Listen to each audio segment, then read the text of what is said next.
Morning, everybody. We're going to do a quick little revival on some of my own junk here today. This is my 96 Buell S1. I've had this, I think I got it in 1999, so I've had it for a long time. And it's been sitting for probably 5 years, hasn't been started. And it's going to go back into the basement and kind of stay as just a display because, man, this bike is not comfortable to ride, but it sure does look good. I love the way the thing looks. You can see that the tank, the paint is all bubbled off it, and that was a common thing. And the other thing is that this was actually called high voltage yellow, was the color name, and it wasn't UV stable. So out in the sunlight, it faded. You can kind of see down here in the corner where some of the original color is up in here. What I've done, or I noticed last couple years, is that some of the late model cars, I think specifically some new Corvettes and new Camaros, they've got a color that looks almost like the original color. So I talked to my painter friend, and he mixed up some, I think it's 2003 Camaro, high voltage yellow-ish paint, and I had him repaint my spare bodywork. So what we're gonna do today is first get the bike fired up, put gas in it, charge the battery, check the tire pressure, check the oil, all that kind of stuff. And hopefully, if it doesn't rain, go take this for a quick ride before I put the other bodywork on. Because that other bodywork, I'm not gonna put gas in that tank. It's just gonna stay on display, like I said. So yeah, first thing to do is hook up a battery charger. While that's charging, we'll, let's see, check tire pressure and dump some gas in it. I drained all the gas in the car before I put it into storage, so hopefully it's not gonna take too much to get going, but the battery is probably completely dead. So hopefully we can get enough juice in it to fire it off. All right, I just pulled the seat off. You can really see how much that paint is faded from the original color. It's pretty bright, pretty crazy looking originally. Got a battery charger hooked up. Might as well wash the bike while I've got it out here. It's all dusty. And what else? Oh, I gotta go find some gas. Let me go see if I can find something. All right, like I said, I'm gonna pull the plugs out of this. It's a little tight right there. Actually, I'm gonna have to find a wrench to get that one out, use that spark plug socket. The front one I should be able to get. Yeah, I bought this thing when I first started my job at S&S and rode it that summer, rode it for a few years. The bike's got about 15,000 miles on it, so not a lot of miles for a, what is that, 25-year-old? No, 28-year-old bike. Still pretty decent old machine. Needs to get cleaned up here a little bit. All right. You can cut it. All right, battery's charging. I'm sure it's not totally ready to start yet, but I've got the plugs out. Fuel's not disconnected. Let's see if it powers on. Yeah, I've got some lights here. It's fairly dim. I'm gonna try cranking it and watch for oil down here in the tank. Well, if it'll go. Let's see if it'll crank it all. Nope, nothing. All right, we gotta let that sit on the charger for a while yet. I now have a mess of jumper cables, battery chargers, and everything going. I just cranked it for a second to make sure it could work here. But now I think I'm ready to finally crank it and hopefully get all the oil to return up to the tank. Let's see if it goes.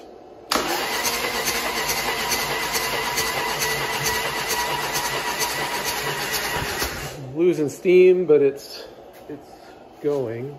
Grab a flashlight here and see what's in the oil tank now. Oh yeah, I don't know if you can see that, but the oil levels definitely back up to the point where the dipstick would measure it. So I think, well, first I should turn the key off.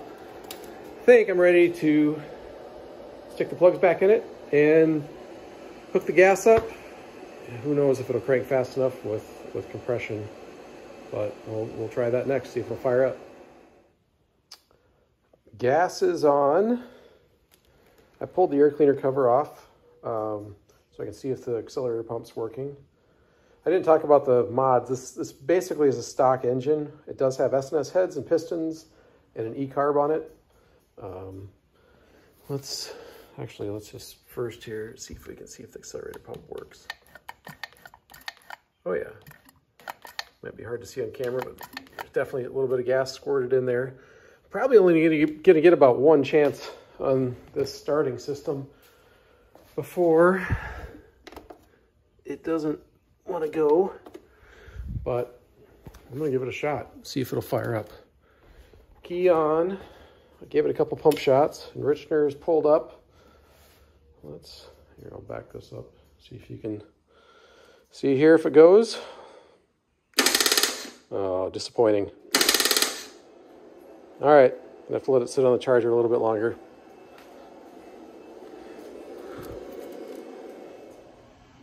Attempt number 38. I got bigger jumper cables. I tried pulling the headlight fuse, but that didn't really seem to help. Let's try this again. Another couple squirts.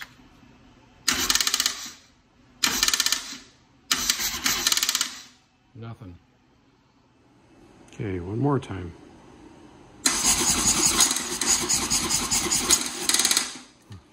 Some progress. Got a couple pops out the intake.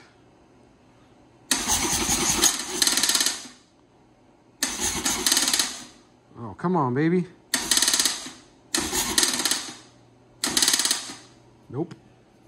Getting closer.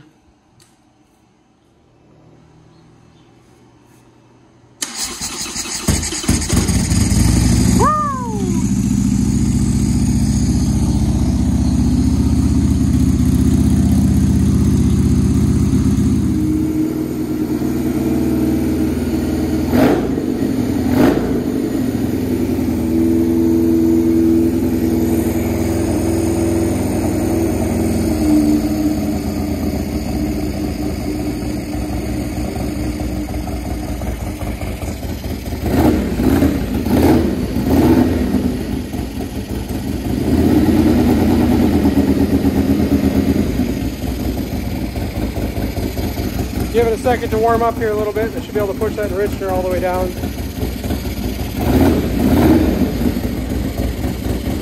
I tried disconnecting the car battery there from it, and it immediately dies, which means that battery that's on the bike is completely junk, unfortunately. Which that means I'm probably not going to be able to take it for a ride this afternoon. So I'm not going to go buy a new battery just to put it back in the garage. Put it back in the basement, I mean. It does sound good, though.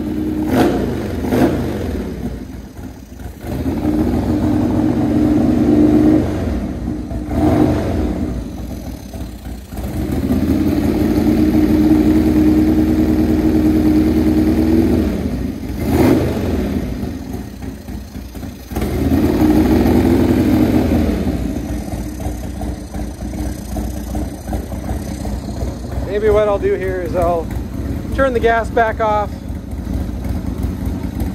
let it idle for a minute or two, warm up good,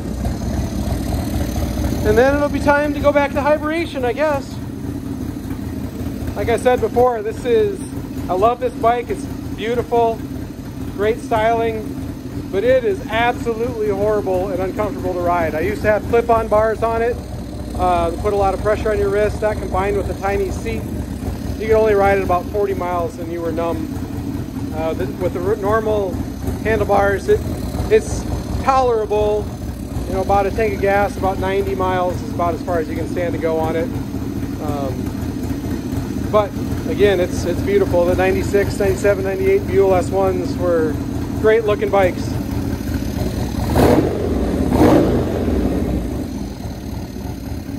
See if it runs out of gas here in a minute. Yeah, so what else? Let's see.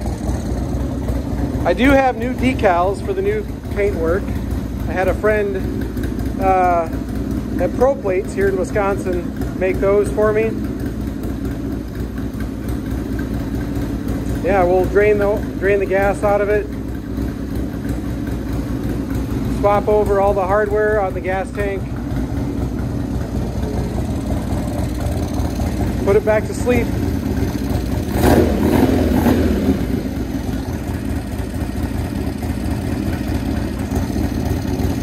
See here, I'm going to disconnect this and I bet it dies immediately. Yep, battery's totally junk, unfortunately. Okay, well, I guess that's it for running it. I'll strip the bodywork off, and maybe what I'll do is I'll give it a quick rinse. It does have a bunch of dust on it. I'd love to take the time to polish those wheels. They look great when they're cleaned up, but I just don't have the time or patience to do that today. Well, let's strip the bodywork off it, I guess. So stripping the bodywork on these is really pretty easy. Gas tank's only held on by one bolt here. Pop that bolt out and it hooks under up here, just lifts off. So when that's out of the way, these two Torx bolts allow the tail section to come off. And the little windscreen is just held on by 4 little bolts. And same thing down here on the front fender. 4 bolts holding the front fender on. Up here, down in the front. So I'm gonna pop all that stuff off and probably then drain the carburetor, remove the battery, might as well get that junk battery out of there, and give it a bath. So there's a truly naked sports bike. I guess they called these naked bikes. No body work on it. You can kind of see the frame and how the thing's built. They're kind of neat, kind of interesting. Kind of a unique way to figure out how to make a Harley motor work in a sport bike. Let's see. This one, like I said, it's got heads, pistons, carb from S&S on it. The rear fender is removed. It's got a carbon fiber belt guard. S&S rocker boxes. Other than that, it is pretty well stock. I think this bike made about 90 horsepower, the rear wheel, which is pretty good. Some of the later ones made a bit more. Yeah, I'm gonna go run and grab some bike wash. I don't really have the right thing here, and wash this down, and maybe I will take the time to polish the wheels. They do look awesome when they're all done up. It actually looks a little bit better with a quick spray off and degrease. I found these stands. I remembered I had these stands sitting up in the attic, so I brought those down. I've never used them on this bike, but looks like they're gonna work. So yeah, I'm gonna go ahead and polish the wheels. That'll be probably a couple-hour job. It's usually easier to do it off the bike, but yeah, might as well get it done. Wipe down some of the details and then start putting the other bodywork on. It's looking good, all cleaned up. Quick polish job on the wheels. Like I said before, you could spend hours polishing those things and make them perfect, but I got it pretty good. Yes, I'm leaving that scuffed derby cover on there because that's, I guess, part of the bike's history. Although maybe someday I'd like to find a nice polished one to put on it. But for now, that reminds me of maybe some things that didn't quite go right. Yeah, so I think I'm gonna start with the front fender and the windscreen, and those should be easy. Yeah, just gotta get brave and start putting stickers on. That'll be the hard part. Kind of have a bad reflection right here, but man, that looks good. Fresh paint, bright, crazy, high voltage yellow. Now, the gas tank, I got to do a little disassembly on the old one. I got to transfer all the parts over, but I'm going to do the tail section next. It's looking good. I did find I had another gas ring, so I only had to pull the screws out of this one. I don't have another set of screws. And I'm going to stick the old pre-recall straight check valve in there, and I am going to leave the petcock on this old tank. If I do ever decide to run this again, I'm going to run it off the old tank. So that's just probably better just to stay there. Over here, there's a tail section. I kind of just eyeballed that decal on the front and the back, and they turned out fine. On the tanks, though, I think I'm going to have to take some measurements and lay out some tape and make sure I get them close to the same angle as the stock one there. So that's next, decals on the tank. So here's my slightly better than eyeball attempt at trying to line up decals. Ran a piece of tape around the back edge of the gas cap. Looks like it almost hits that corner, that A there. Guess I'll be okay if it cheats forward a little bit. And then I just kind of ran a piece of tape along the bottom of that line, crisscrossed them at the back here, measured up from here to where they intersect, copied that over this side. Kind of did the same thing over there. I don't know, I'm looking at it here, and I think it's as close as I'm gonna get it just by eye. I'm sure they had some sort of template at the factory, but yeah, I think I'm just gonna go for it. Start the corner of the decal here in this corner, run it down this way, and wherever it ends up, that's where it ends up. Here are the tank decals. I did manage to find one NOS one on eBay. And what I did is I sent that over to Tim at Pro Plates here in Wisconsin, makes a ton of decals for us for work. And he was able to copy that, transfer it over, and make a little bit of a copy here. So I think that looks good. I have to mix and match here now that I look at it closer, but yeah, I think it'll be good.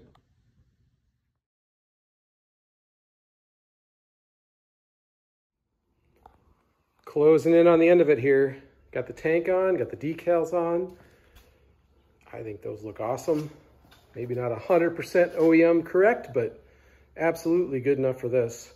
So I started taking some body work upstairs to my attic storage area, and I remembered I've got the rear fender huggers. This first one here is actually the stock one, which it's never had on it since I've owned it.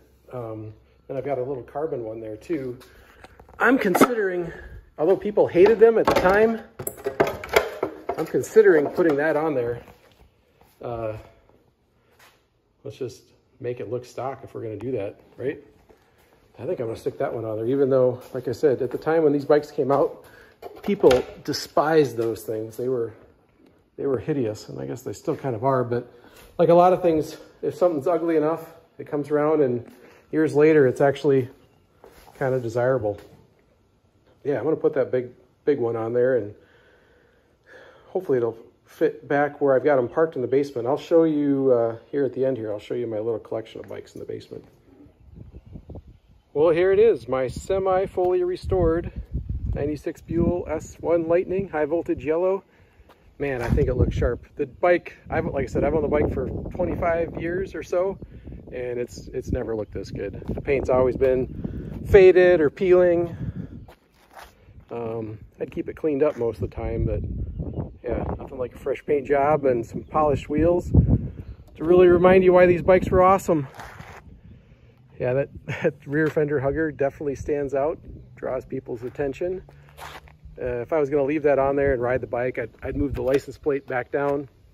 But for just sticking it back in the basement, I think it's